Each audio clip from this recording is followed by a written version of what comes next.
All right, everybody, welcome back to the Skeptic Fence Show. Here is our guest segment. Tonight's guest is David Silverman, president of American Atheists, and you can visit his website at www.atheists.org. David, welcome to the show. This is your second appearance on the show. I'm honored to have you, man. My second appearance, and I'm glad that I did well enough in the first appearance to be invited back. Thanks for having me back on. No, you're welcome, man. It's always it's a pleasure to have you, man. Right. All right, so we got some questions, of course, as usual. You know how we do it here. And Yeah. my first question is: last week you went on the Free Thought cruise. How was that? Oh, that was a lot of fun. My whole family went. My wife and my daughter went, and there were about 70 atheists on board, and we all had a good time. We all had a lot of laughs. Frankly, the best thing that happened on the cruise, from my perspective, is that the people who were on the cruise kept wearing their Free Thought T-shirts all through the cruise, and they would meet other atheists, and they would bring those atheists to my speeches. So it was kind of neat watching a firebrand kind of activity just taking place, and everybody could see it. People were in that room because they met somebody who was wearing an atheist T-shirt. And the point that I made was that they would have met more people if they had used the word atheist instead of free thought on those T-shirts, because people, of course, know what an atheist is. But the nice thing about it is that one of the many nice things about it is that there were lots of atheists on that ship, and we had a great time. We really had a great time. That's awesome. The food was good, and the drinks were good for the people who drank, and the weather was perfect. So we went to Cozumel and we saw some ruins, and really we had a great time. And the Free Thought cruise, David and Jocelyn, I should say, really put on a good event, and people were really had a good time, and I thoroughly recommend it if anybody else wants to go. Now, was this their second one, or is this something they did in the past? Second one, right? This was their second one, and it was much larger than the first. The first one, there were only like 20 people, and there were no speakers. So this is the first time they actually had one with a speaker. And so when you cruise from Tampa to Cozumel, there are 2 sea days, 2 days when you're completely at sea. And I gave one speech on each of the 2 sea days, and it was very well received, and it was well timed, well planned, and a very positive experience all around. That's awesome. Me and TJ did talk. Remember, TJ, we talked about, I think it was September we were going to go. We were thinking about it, remember? I live right here in Orlando, so I'm really close, and I really wanted to go.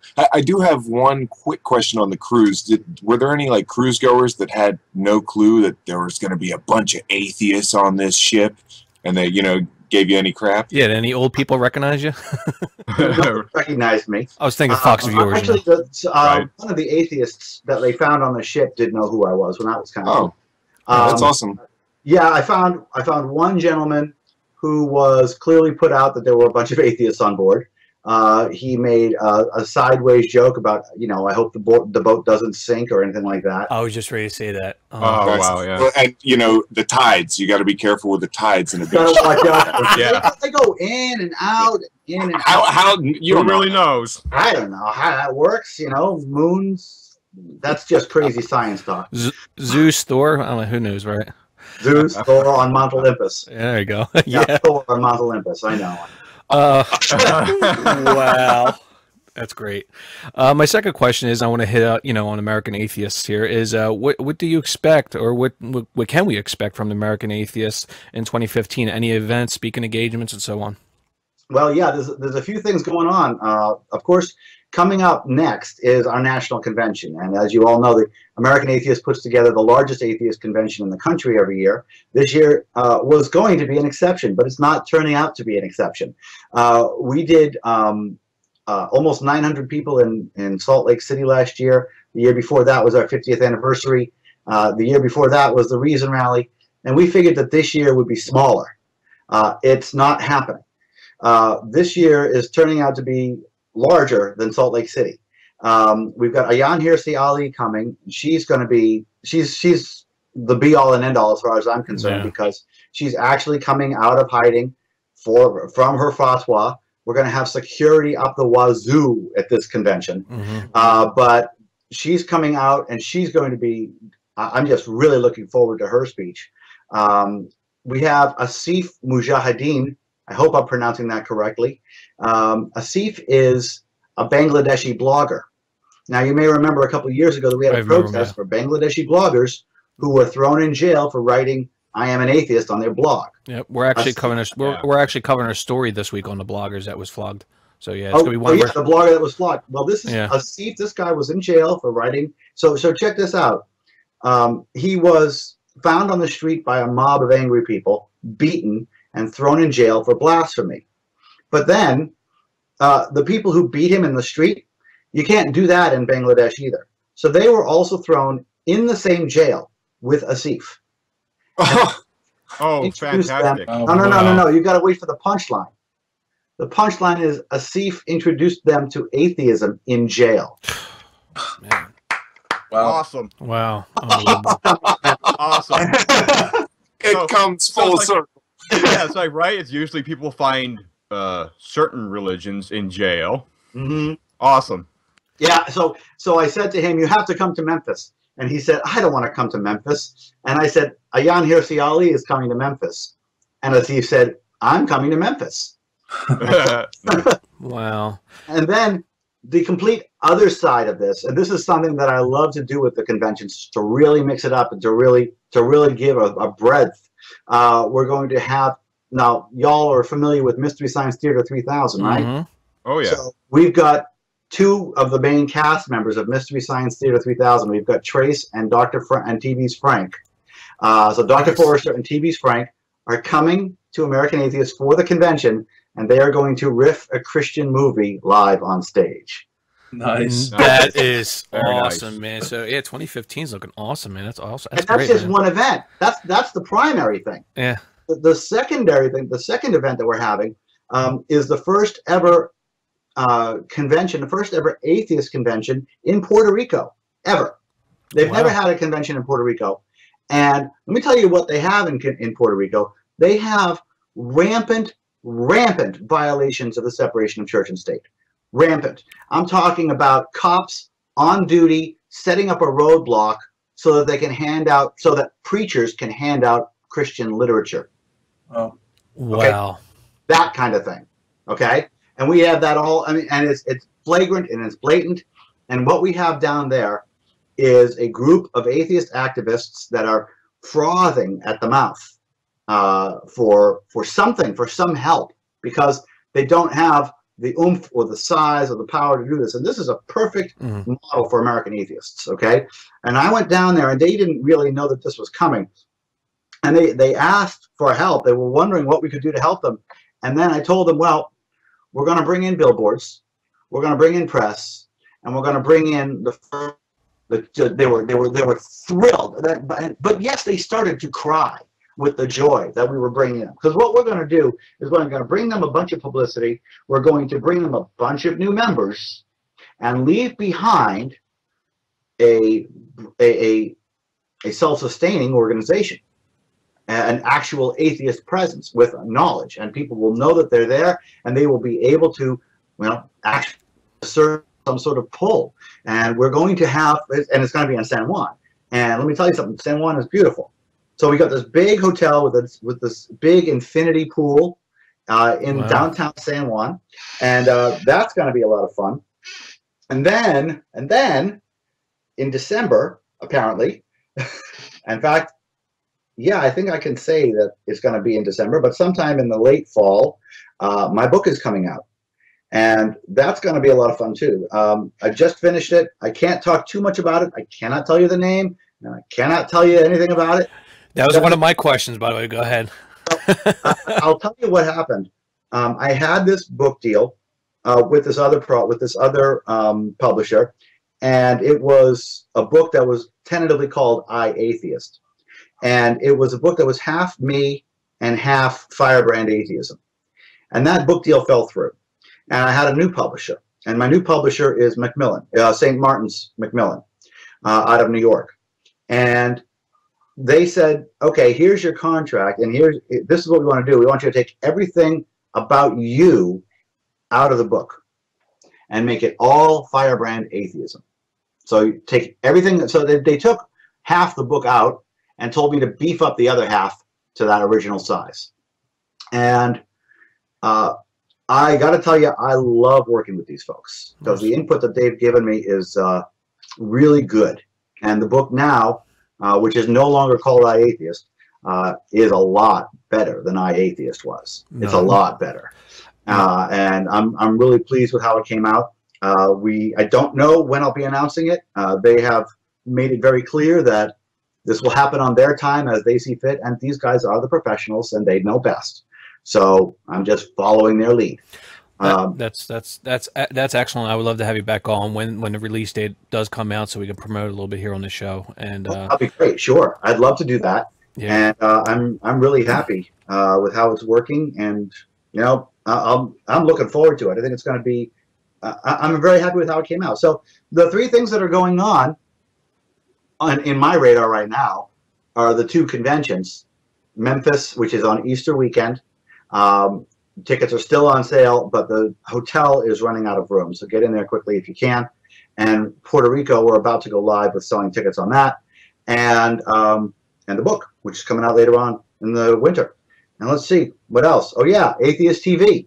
That was my other question. Jeez, go ahead. Yeah, we're working on some new original programming for Atheist TV. It's a challenge to come up with programming on the cheap, but we are doing it. We are trying to do it at least. Hey, you got Skeptic Fence here, you know? Come on. Well, we can contribute maybe a little bit. We can talk about it. You know, you do good stuff. I mean, try. Is your work any good? You got to go check out our YouTube channel. I'll give it to you. Yeah. Go check out some of our videos. They're pretty good, man. People, I'm gonna put it this way, David. The first time we had you on the show, we only had 1,800 subscribers. Now we're at like 5,000. Now we're creeping on 5,000. So we're doing pretty good. So yeah, I'm like, well, yeah, we'll talk a little bit maybe. Yeah, absolutely. I'd love to talk to you about it. The original plan for Atheist TV was a terabyte a month of draw, and we hoped to have 2,500 subscribers by the end of the year. That was our pie in the sky.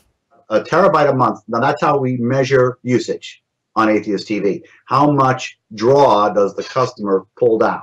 How much bandwidth does the customer pull down? We figured a terabyte a month because that's what your average mega church gets.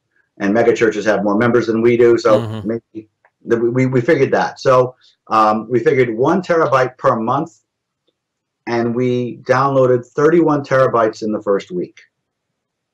Wow. We hope for 2,500 accounts by the end of the year. I'm pleased to announce that we broke 25,000 by the end of the year. So and there's some expansion in our future, which I can't talk about much right now. We're certainly talking expand as far as where we'll be available.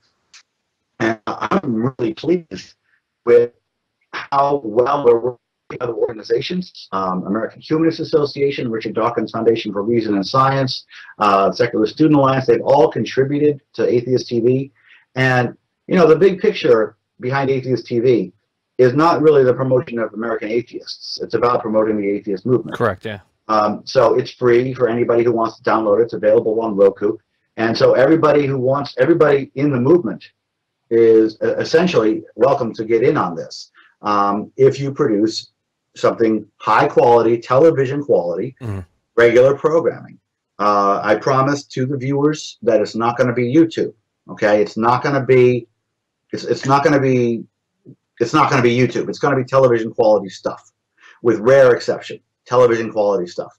So, awesome. So if you guys want to produce a great show, we'll talk.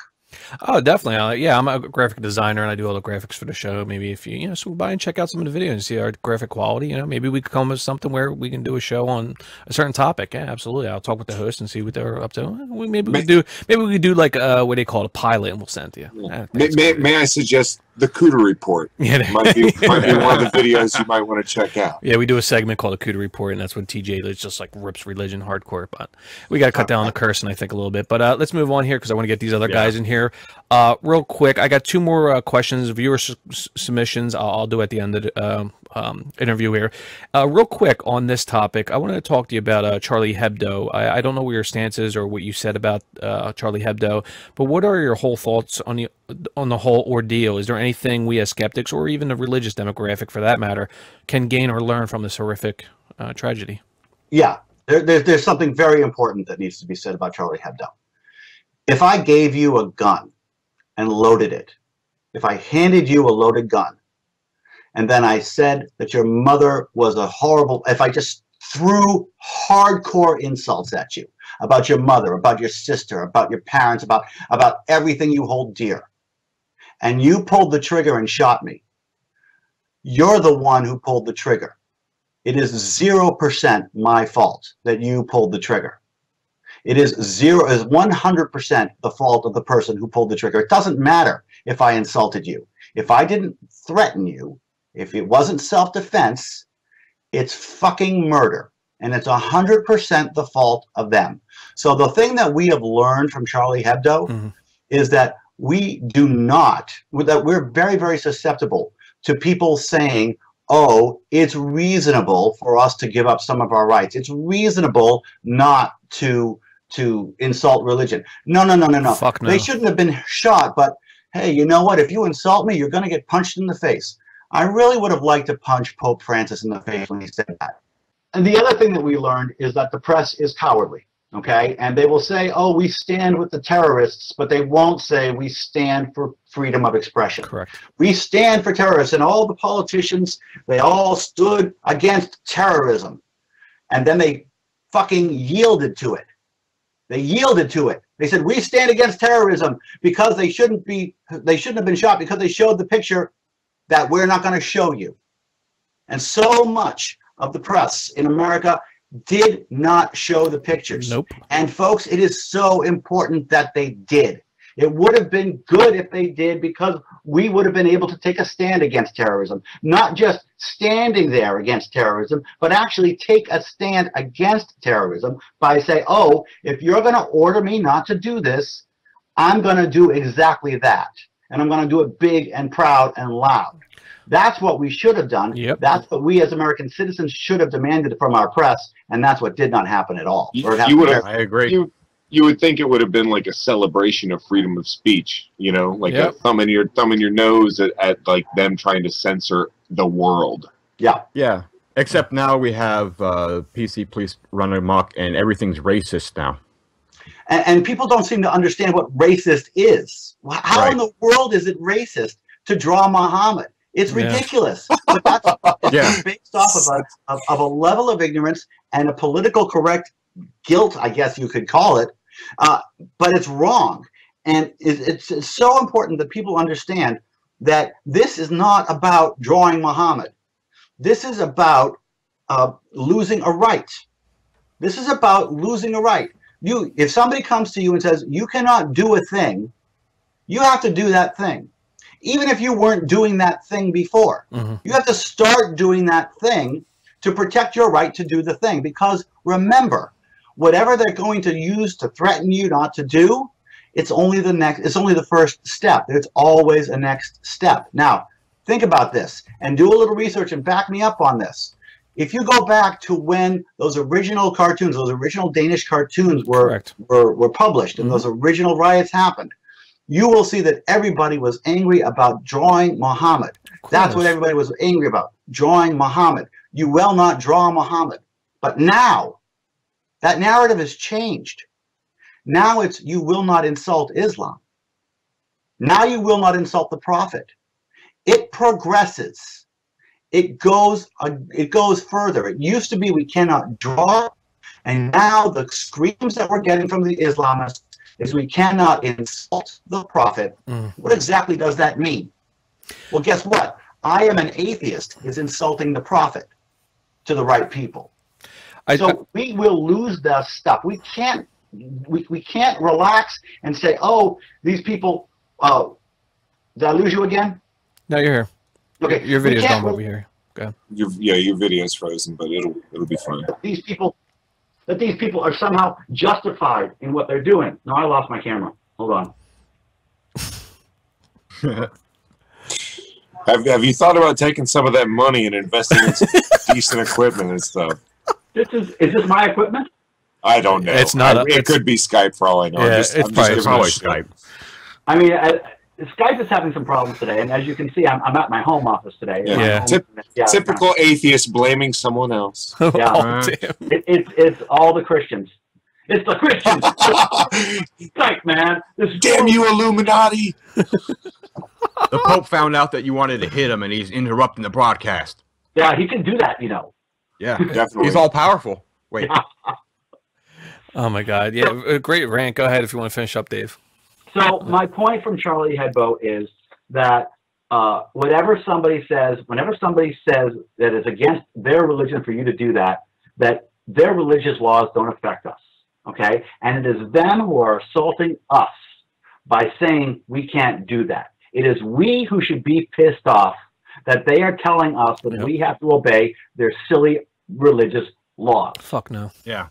Okay? And we have to get there. And when somebody says, oh, no, they deserve to be their righteous anger, guess what? We're the ones with the righteous anger. And we need to say that we have the righteous anger. And it's justified.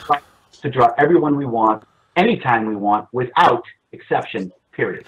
Yeah. And by someone, I'm pretty sure you mean like Bill Donahue of the Catholic League, who directly defended basically their actions. That was sickening shit. And I did, Dave, think of you when I watched that. Well, can you imagine? Well, and what was he doing, though? I mean, you could see what he was doing, right? He's trying to leverage Islamic sympathy and fear of Islamists for the benefit of the Catholic Church. Okay? Yep. There's very little more fun than making fun of Bill Donahue and the Catholic Church. And he wants that to stop. Okay? There's just so much material there, right? And he wants that to stop, and the Pope wants that to stop. So they're both trying to leverage I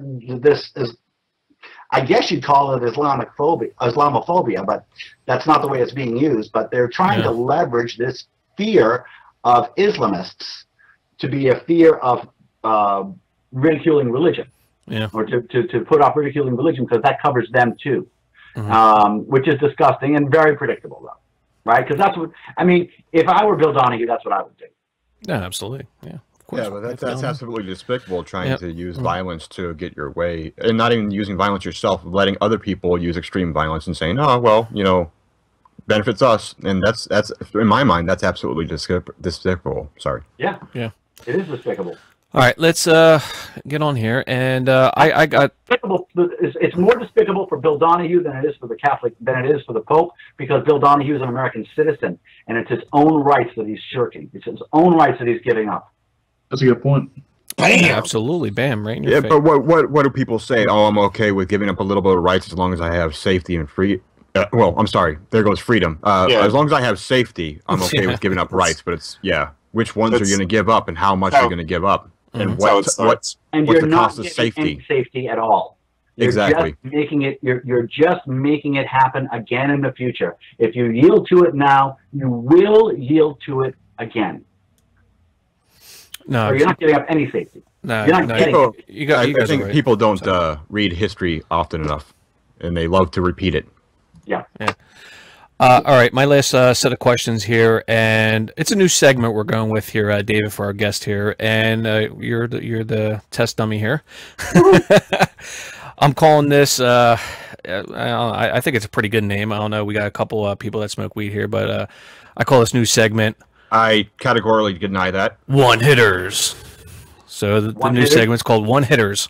Okay. And I'll describe it to you real quick. And what it is basically is I ask you your favorite stuff, and then you just answer with one word, or it might be a couple words. I understand this, but let's get this 6 quick ones, and we'll get to this. Here we go. What's your favorite alcoholic beverage? Captain Morgan's. There we go. Your favorite color? Red. Your favorite book? I know it's tough. Ever? He can't say the title. He said earlier he can't say the title of his favorite book because it doesn't. There we go. Right? Selfish Gene changed a lot for me, so I'll go there. Okay, good. Your favorite religion?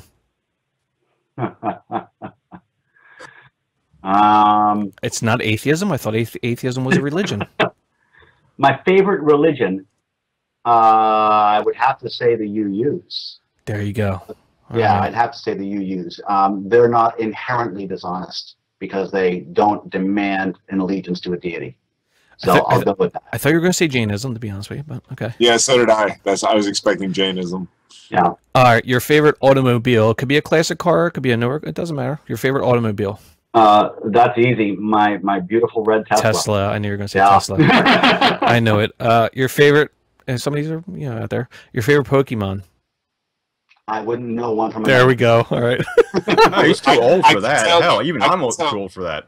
I can tell by looking at David Silverman that he would be a big Jigglypuff fan. Pikachu, right? Yeah, Pikachu. There you go. Yeah, that's one of the popular ones. That's everyone's answer. You want to say Jigglypuff? Thank you. All right, my last question. You could plead the fifth on this. I understand this. It's more about entertainment. Your favorite sexual position. You can plead the fifth. That's fine. We understand. You don't want me to plead the fifth. You can't say missionary, by the way.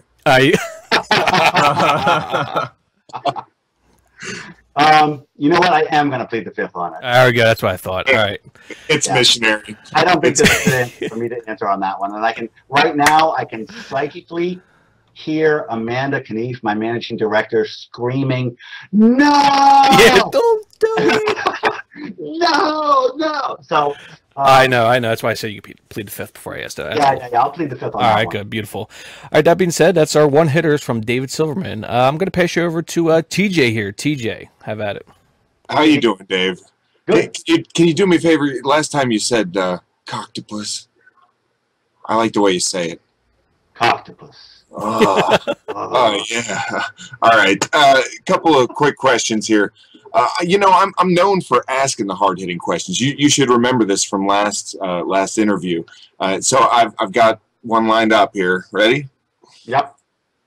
If the world is billions of years old, why is it only 2015? Oh, how the tides have turned. Yeah. You've got me there now. I really don't. The time goes from start to finish, and then. No, I don't. Yeah. I'll just let the question go unanswered. I'll just plead the fifth on that one. Oh, there we go. Oh, wow. That's becoming a common thing with you atheists. Yeah. Atheists can't answer a simple question. How dare? On that topic, though, has Bill O'Reilly said anything since your Tides interview with him that you find nearly as stupid? Honestly, so much, huh? Honestly, I don't watch him very much. One of the reasons that I liked going on is because it got me to watch him and got everybody else to watch him.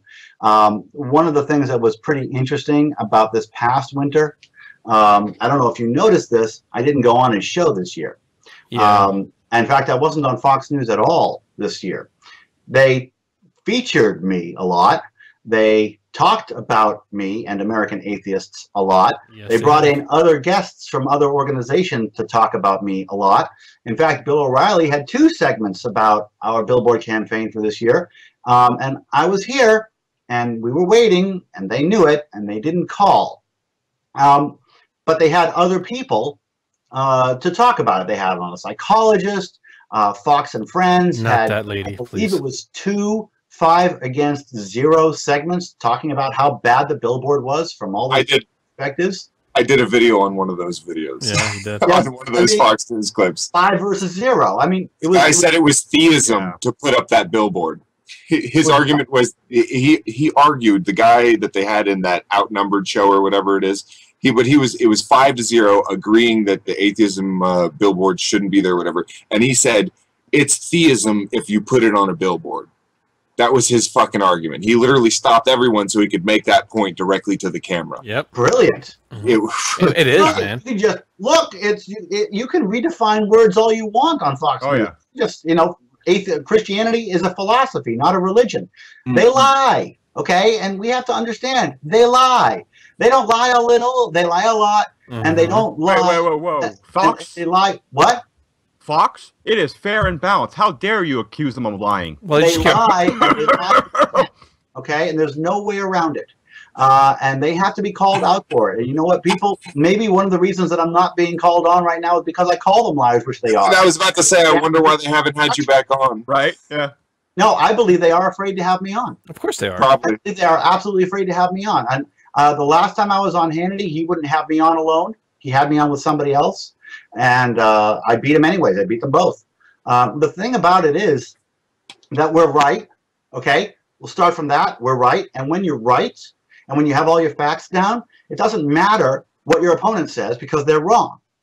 So if I could get on Fox News, I could debate Hannity and O'Reilly and Megyn Kelly and Stuart Varney at the same time, and I would win because I'm right, and they're wrong, and they're pushing lies, and I can show it. I've seen a clip of you debating like 3 different freaking people at the same time, and you made them all look like fools. I covered that video as well. I'll have to send you these links sometime. The funny thing, David, that's funny you said that because PolitiFact just recently came out with another, I think, a poll on Fox News where they were only truthful like 17% of the time. So I guess that 17%, I think you're probably a big part of that 17%. Right? You know what I mean? Seriously, those are all David segments. It's amazing. Yeah, it's all David Silverman segments. But anyway, go TJ. I'm sorry. It's so distressing that we have a station in this country called news that pretends to be news that is nothing more than propaganda. And it's dishonest propaganda, and it's not ethical, and it's... Well, it wouldn't be really good propaganda if it didn't tout itself as fact and, you know, trustworthy and everything like that. Right. If they call themselves fair and balanced, but don't give fair and balanced information, it's not moral. And we have to call it that way, because it's not. If they're going to be a political machine, if they're going to be a Republican machine, that's great. You can do that. You can have that freedom. But to call it news is misleading. You just admit it, at least, Yeah. All right. Well, we'll move on to my next question here. How do you feel about some of the newly elected Republicans, such as Joni Ernst and Gordon Klingenschmidt? Well, I'm most amused by the gentleman, I think it's from South Carolina, who just sent that questionnaire out to all of the potential judges for benches, and he was asking them, how do you feel about the 10 Commandments cases? Would you put the 10 Commandments in your court? What do you feel about abortion? What do you feel about gays marrying? He was really using a questionnaire to thin out judges, which is illegal, and thankfully none of the judges that he questioned answered it. But the fact that we have a congressman and we have Congress people now that are so woefully ignorant of our system, or they don't care about it. And this guy obviously has not an unclear agenda here. This guy is obviously a Christian pundit. He's got his agenda, and he wants to stack the bench. If we do that, we're bad. If the liberals do that, we're bad. But if the conservatives do that, apparently it's good work. It's God's work.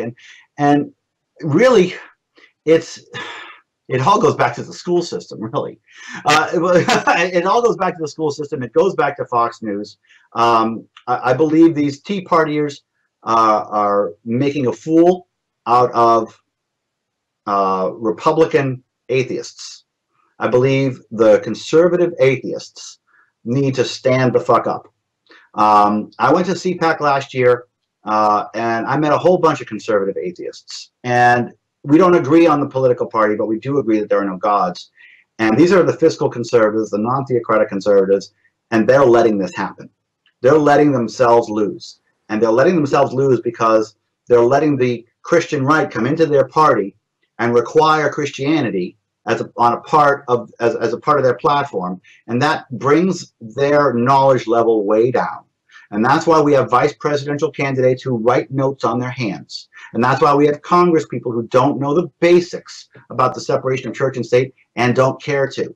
The problem is not with really the entire American population. It's with the atheists in the conservative ranks who are staying silent and who are saying, oh, it's okay if you're a complete moron as long as you support fiscal conservative ideas. It's okay if you're against a woman's bodily autonomy. It's okay if you don't know anything about government or law as long as you toe the party line on these fiscal lines. I think it's more social in a lot of ways. It's social issues. They want a party that's as anti-gay as they are. They want someone that you know. We have conservatives that just lap up that Fox News bullshit. They love that. They live for that shit. They live for a good Obama joke. You know what I mean? But when we're talking about conservative atheists, I mean, the social part of the conservative agenda is really not conservative at all. It's theocratic, okay? Yeah. It's just theocracy wearing the guise of conservatism. So these atheist conservatives, they don't pay attention to that part. They literally close their ears off to that part. It doesn't stir them. It doesn't bother them.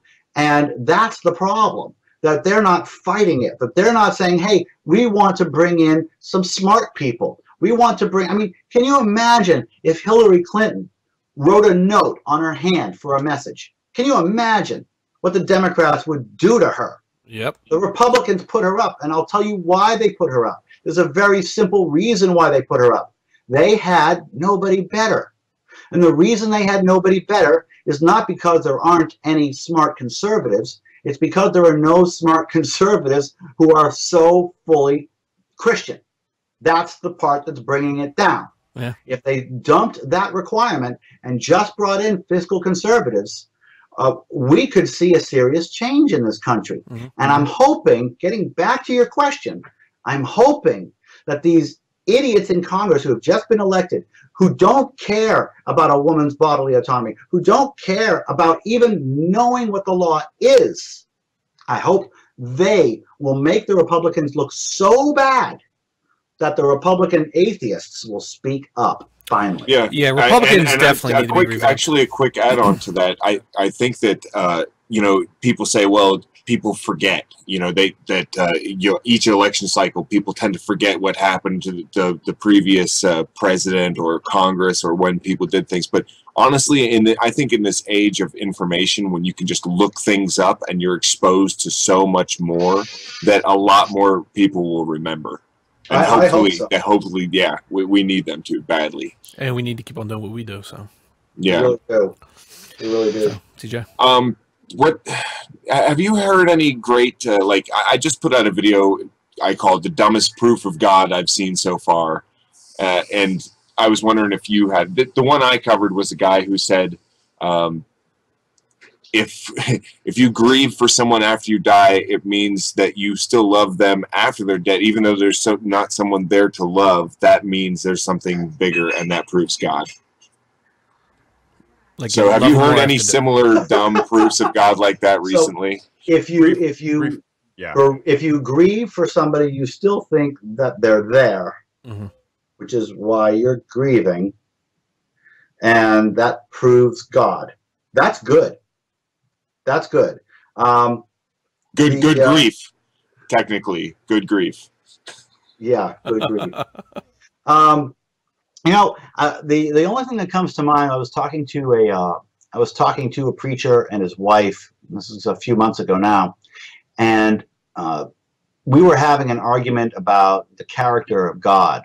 And his wife was getting into a very big argument with me, and I wasn't having any of it. And apparently, nobody ever actually argued with her. She just starts to yell, and people back off and say how smart she is.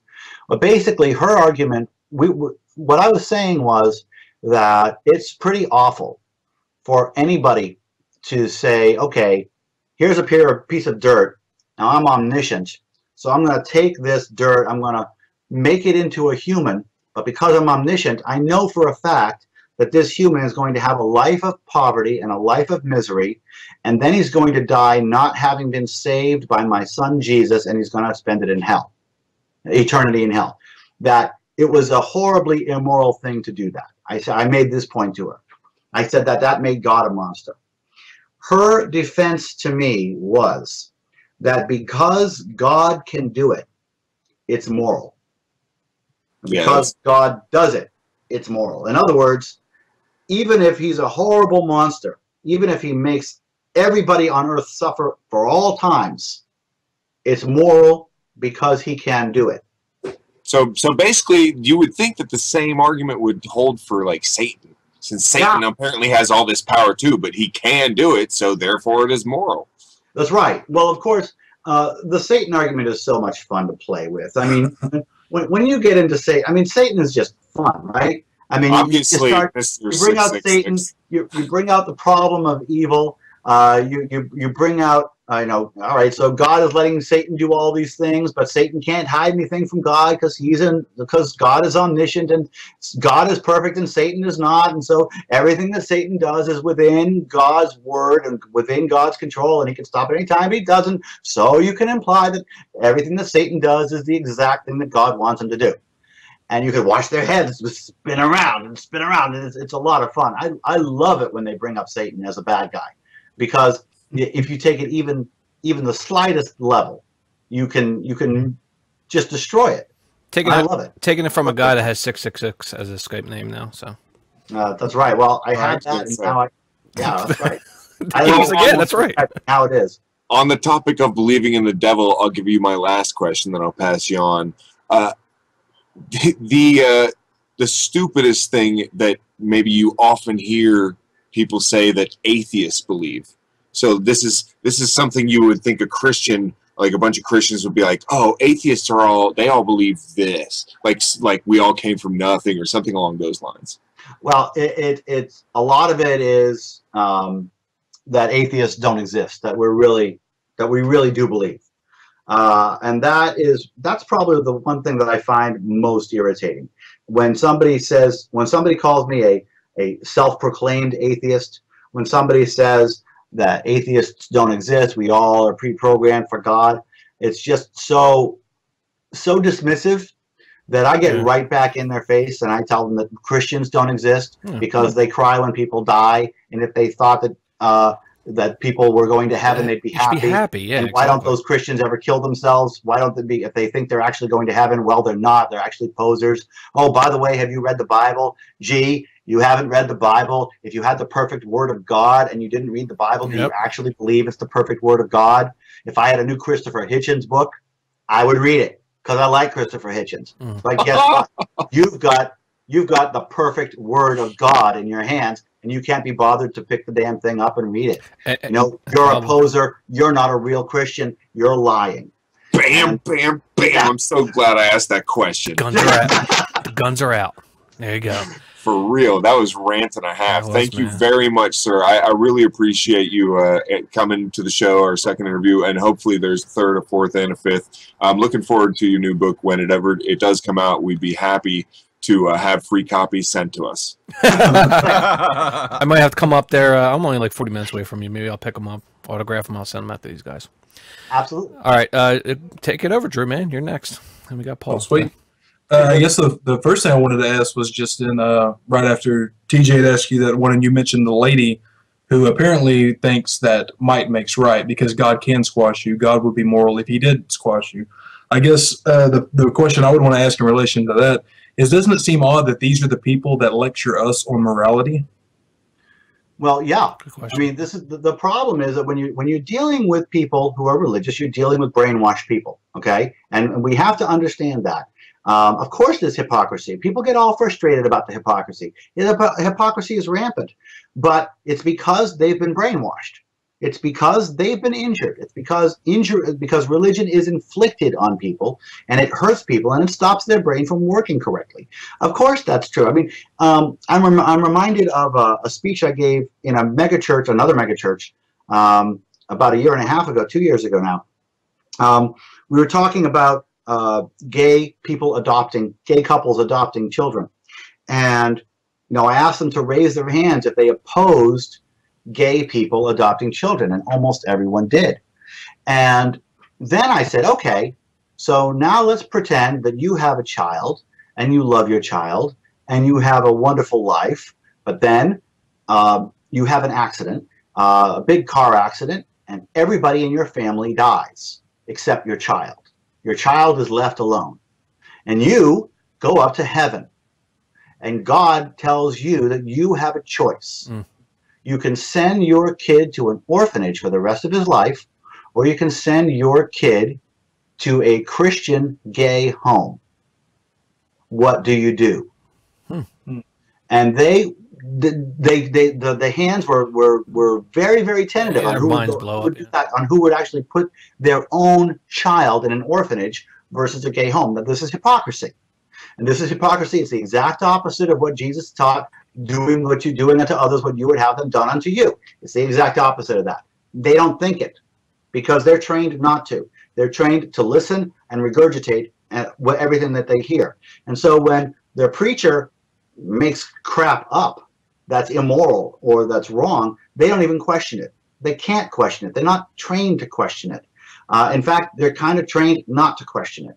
In fact, they're very much trained not to question it. Yeah. So even if there's hypocrisy in there, they compartmentalize it because they're trained to do that. And that's why you get the rampant hypocrisy.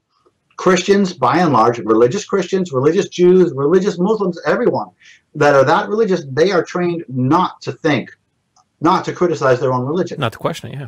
Not to question. And that leads to rampant hypocrisy because, in the end, preachers are just making their stuff up. Yeah, and that's why. It's like logic is like kryptonite. It is.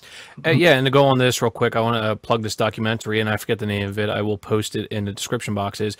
There's actually a documentary out there real quick that, you know, you have these fundamentalist Christians out there, and they find out that their kid is gay. Well, they had these strong, I guess, disbelief of supporting the gay community at the time, and they came to accept it. It's the typical put yourself in other people's shoes argument, you know what I mean? Yeah. And now they have their love and they support and they go to LGBT, you know, rallies and this and that, and they support now, and they're fundamentalist Christians. And I will put that documentary down below in the description box. Go ahead, Drew. I'm sorry. No, that's good. Dave, because I'd seen you on Fox and Friends, especially the one where it was the what was it, the satanic monuments that were going to be put in front of the courthouse, and I was wondering if you think, as atheists, I mean, is it kind of your position that we should be, you know, patting these people on the back because they seem to be getting the rise out of the religious right? Yeah, they're doing exactly what I do. Okay, they're pushing the envelope. They're moving the Overton window, and they're using the law to do it. We originally went in with the atheist benches to do exactly what they have really continued to do. I think they're brilliant. I think they're wonderful, and I think they're a very strong ally. They're not religious. They're not theistic people. We all know that, right? They're not theistic. They don't literally believe in a divine Satan, okay? They're not theistic. In fact, Lucian Greaves, the leader, is coming to the American Atheist Convention in Easter in Memphis. And I invited him, and I'm very proud that we invited him. And, you know, some people are really unhappy. That's it. Some people are really unhappy that he's coming, and that's because they do not understand how much help we're getting from the Satanists and how good it's going to be for this country that these guys are doing this. And they are using their religion, their actual religion, and recognized by the IRS as a religion to do what we as atheists have been trying to do, but they can do it better because they're an actual legal religion. Yeah. So it helps. It helps. It's doing what we did, what we do, but from a different angle, and they both work, and both angles are necessary. It's good. Well, that plus, let's be honest, that's probably the most metal statue you could possibly put up, right? Rock and roll. Rock and roll. Yeah. 2 horns holding 2 kids. It's great. I love it. And the coloring book that they put up, going back down to Florida, the folks at Jocelyn and David Williamson, they're putting together these Satanist books to stop the Bibles from being distributed. And the Satanist books say horrible things like be nice to each other and be accepting and be tolerant. And, you know, it's quite frankly very humanistic. Yeah. But it's in line with the teachings of Satanism, and it's great. It's great. And there's absolutely no negatives about it. They do a really good job because a lot of Christians are all like, well, freedom of religion.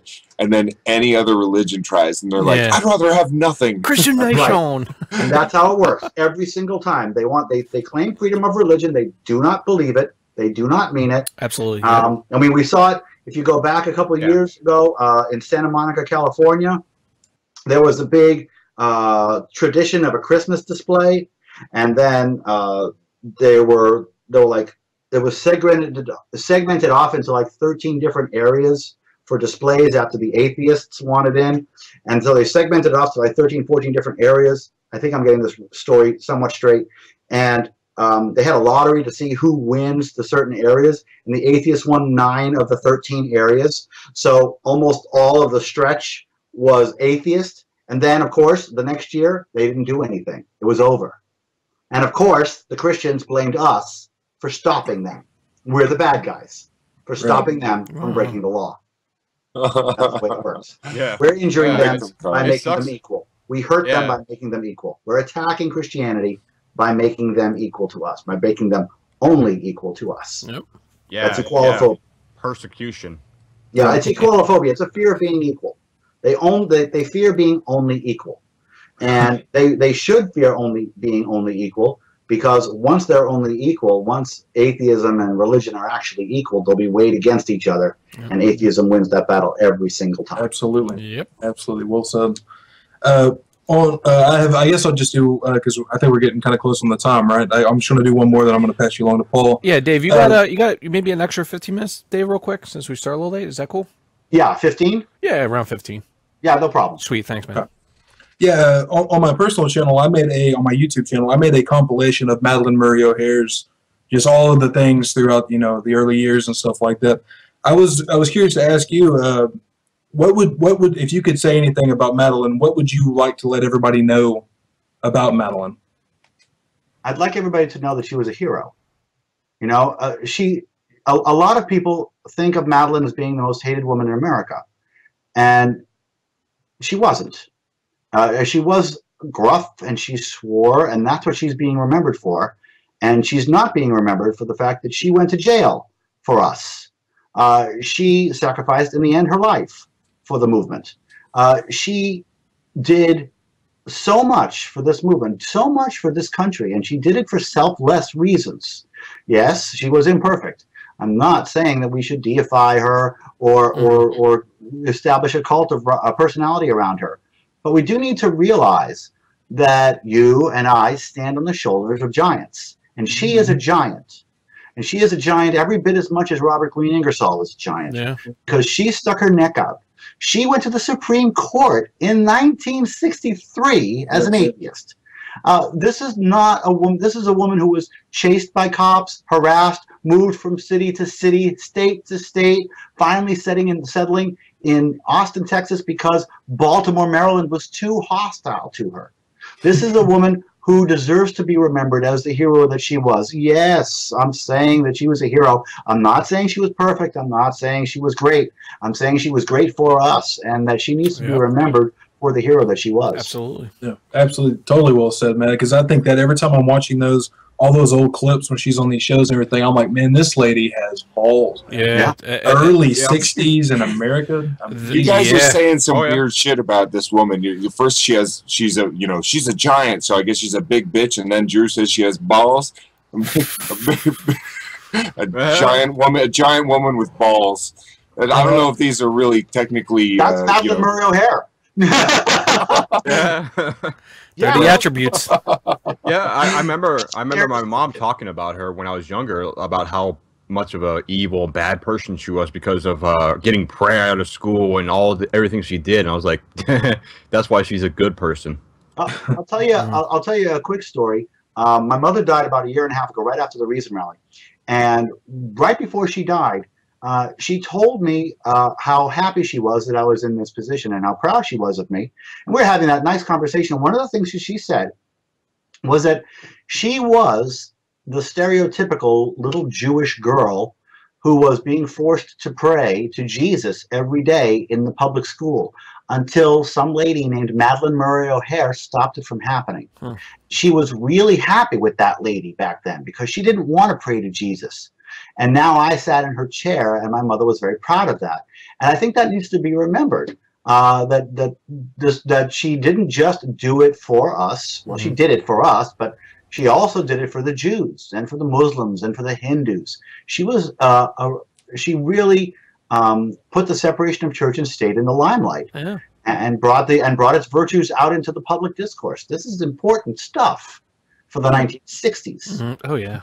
All right, and she needs to be remembered that way. Absolutely, absolutely. Yeah, but 50 years later, you have some interesting politicians from the South and other areas saying that there is no freedom from religion. It's only freedom of religion, and of course, that religion is Christianity. Right. Whatever flavor they practice. Right. It's amazing that we have those people elected, and that is because our system doesn't teach the value of the separation of church and state. Nope. That's just not taught in the public schools. Absolutely, nope. It's not. And I would agree. we really need to make sure that people understand that. Yep. Drew, any more, or is it off to Paul? No, I'm gonna turn off the Paul here. Thanks a lot, David. It's been a pleasure talking to you. Thanks, Drew. What's up, Paul? Go ahead, Paul. Hi, how you doing, Dave? Very well. Good. Hopefully, connection will stay with us here. I wanted to ask you. It happened last year in Bedford, Pennsylvania. I know you probably know what I'm talking about. The teenager with the face fucking of the statue, which was hilarious in my mind. Yep. So I don't know what happened with that. Do you have any updates on what happened with him? If that asshole Bill Higgins actually went through with it? He did. And the kid got punished.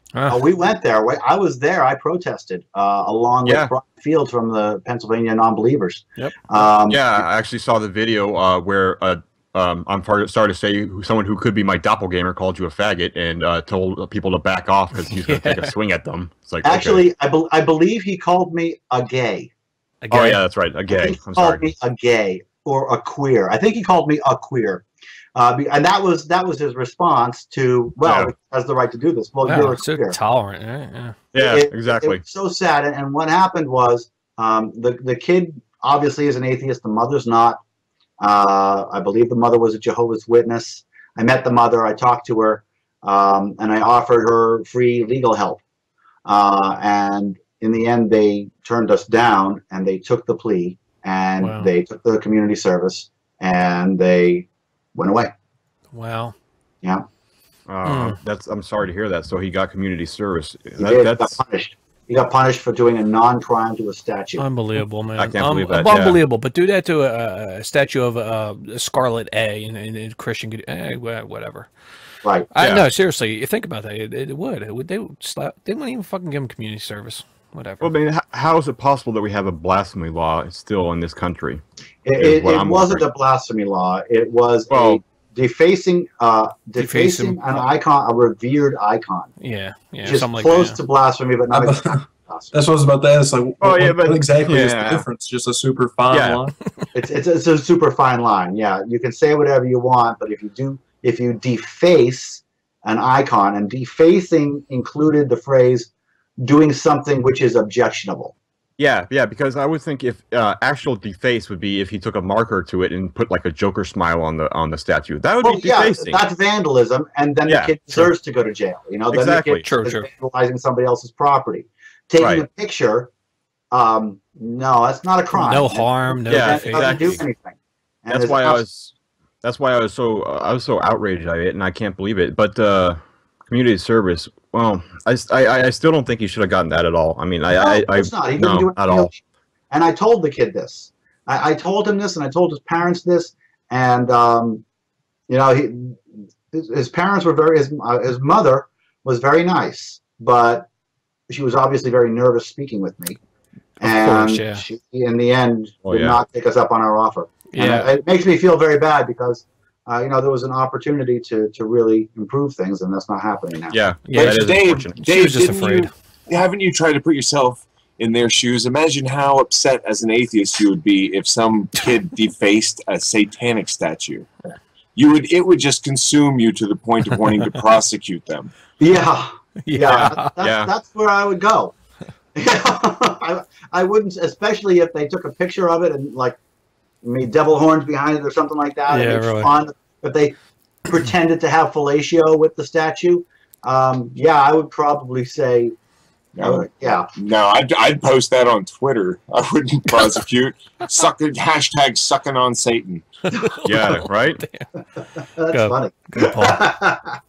So, going along with that kind of, I guess, since we feel that we can do whatever to religious people and that, then what I've heard lately is religious icons and religious statues and religious people and how we can just mock religion altogether. So what I've heard lately is it's because us atheists are God's ourselves, and we answer to no one but ourselves. So, what do you say to that, Dave? Well, that we are our own God. Gods are supernatural by definition. You can't just say, okay, well, I'm going to change the definition of a word and use it in a way to confuse people. You can't say, look, I've got an iPhone. I'm going to call this iPhone God and say I believe in God. That's not a thing. Gods have definitions, and definitions of gods are supernatural. So if there's nothing supernatural in you, Paul, you're not a god. There's nothing supernatural in me. I'm not a god. We are our own authority, of course. But no, I do not let people change the definition of words to suit their arguments. They have to use real arguments. They have to use real words. And when they're going to make, if they're going to use word games like that, they need to be called out on it. Because nobody is saying, if you have to, just take the word God away. Just say, I don't believe in anything supernatural. There's absolutely no reason to believe in anything supernatural. You know, just talk about it that way. You can't. There's so many people out there. You know, I read for my book. There was some Barnard research from 2012 that said that 22% of people who call themselves Christians think God is the universe or love or all of humanity. They have some non-supernatural definition for God, which means they're atheists, right?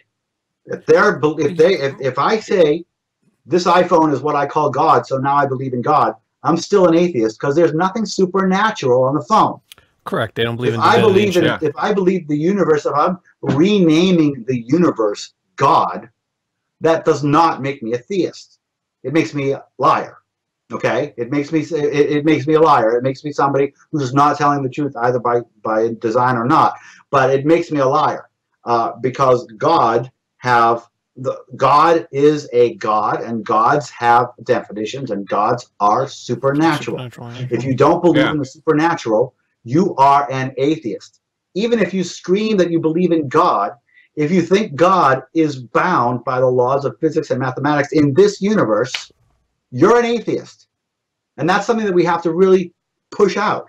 And you know what happened, Paul? I got into this rant, and I totally forgot your question. Totally did.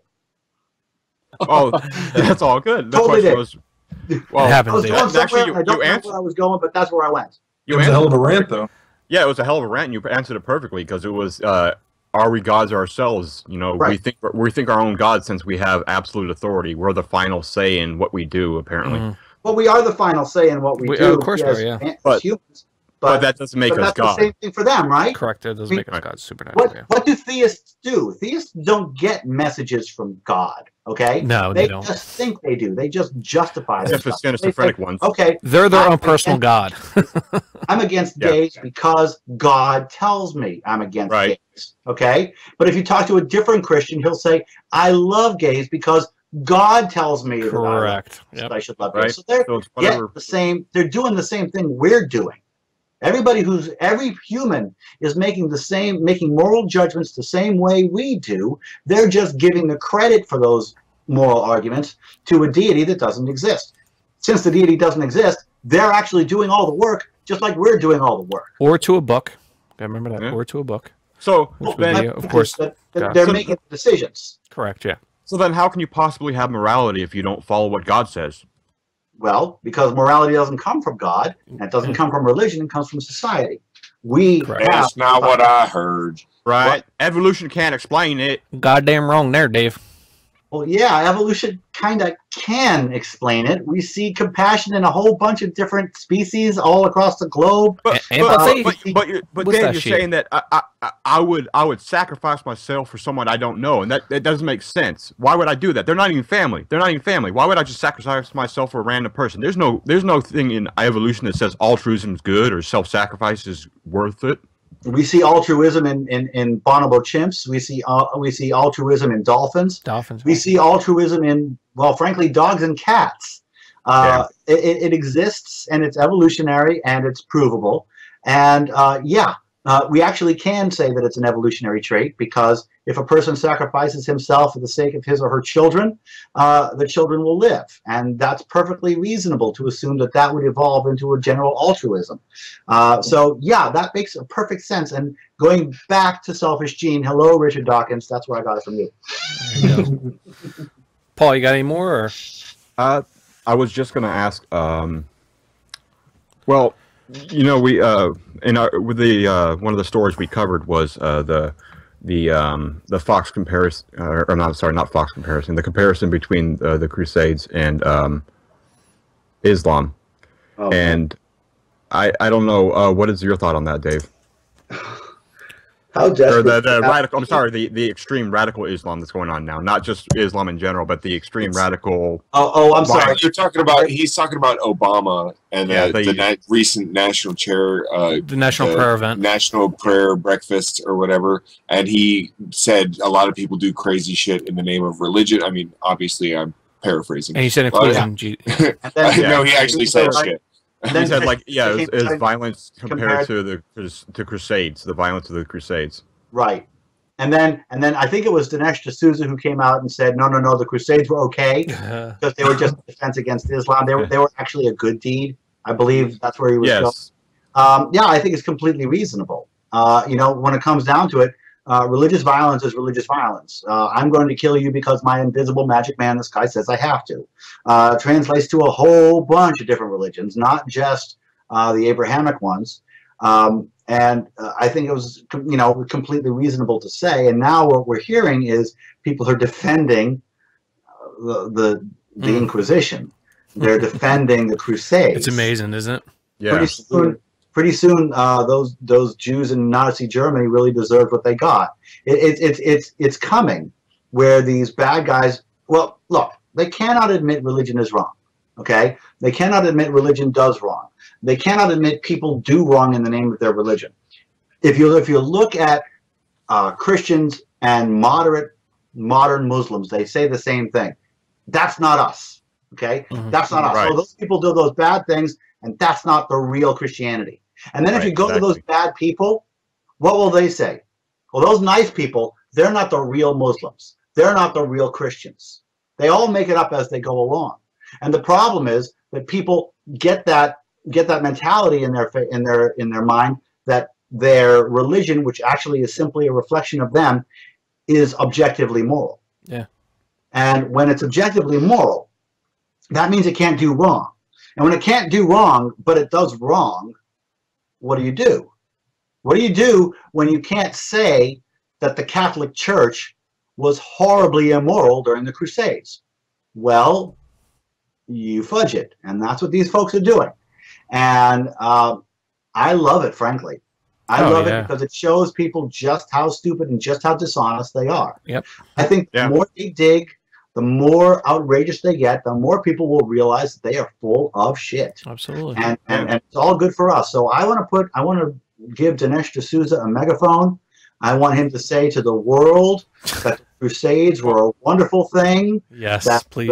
The people who were locked up and murdered and slaughtered en masse deserved it because Jesus. Because they had viruses on their computer. But I think Dinesh D'Souza will have to join Kent Hovind from using his megaphone in jail. Yeah. Huh? Oh well, that'll be fine. As long as he uses it. I don't want to comment on Dinesh's legal job. I don't know. No. Well, no, I'm sorry. It's just a joke about But yeah. So. All right, cool. Thanks, Paul. Dave. Thank you. Thank you, Dave, for answering my questions. Sure, Paul. Dave, real quick, 2 viewer submission questions I got. You could make them really quick if you can, and I promised them I would get. We had like 5 or 6, but I picked 2. Kyle B. Jones asked, "What do you think of theorists who problematize? I can't say the word. Proselytize? No, problematize. Problematize. I don't know why. Maybe he spelled it wrong. I don't know. The idea that religion is a genuine social category that is an actual thing that is different from politics, ideology, or culture." Yeah, wait, you got a real quick answer to this one, right? I didn't understand the question either. I didn't understand the question either, but wow. I don't understand the question. Here do I. So we're going to go to question number 2. But answer it quickly. Okay. No. Question number 2. That was a quick answer. I'll give you that. How about yeah,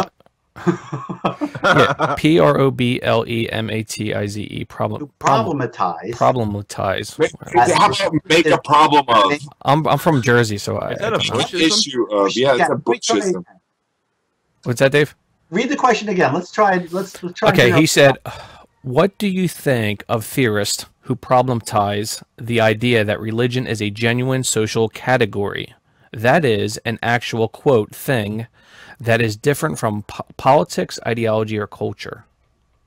That is so awkwardly worded. Yeah, it is. That is actual word, though. Wait. Problematize is to make into or regard as a problem requiring a solution. Obviously. Yeah. Obviously, that would be what it meant, what they're going for, even if I didn't know the definition. But how bad were the other questions that you're not reading? Yeah, I was wondering. Yeah, that's true. Well, I'm not gonna say the one question that somebody asked you, but we'll go to the second question here. Jonathan Sprayberry, question for David: how soon can we expect some of those awesome billboards in Georgia? There we go. Let's go on. Well, when we put up billboards, we put up billboards for reasons. First of all, I'm glad you like the billboards.